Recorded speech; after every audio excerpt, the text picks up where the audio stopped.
ఆ negative waves, చావాలనే ప్రేరణ కలిగించే ఆలోచనలు నీ మీద ప్రయోగించబడ్డాయి. కానీ దేవుని కృప, దేవుడు జోక్యం చేసుకున్నాడు. వాడు ఆ వేవ్స్ పంపిస్తూ ఉంటే దేవుని కృప వల్ల ఈ వాక్యం ద్వారా, దేవుని వాక్కు ద్వారా, ప్రార్థన ద్వారా పరిశుద్ధాత్మ నీకు పాజిటివ్ వేవ్స్ పంపించాడు. Don't worry, I am here, I am here.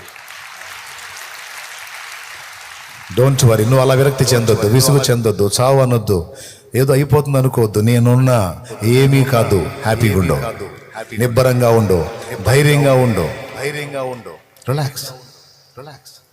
ఈ విధంగా దేవుడు పాజిటివ్ వేవ్స్ నీ మీదకి వదులుతూ ఉంటాడు.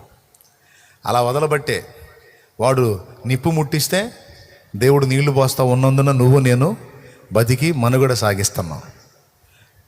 ఆయన నీళ్లు బొయ్యకపోతే, వాడు ముట్టించే నిప్పుల మీద నీళ్లు బొయ్యకపోతే ఎప్పుడో కాలి బూడిదయ్యేవాళ్ళం. అర్థమైతే ఒక చప్పట్లు కొట్టి దేవుని మయంపరచు.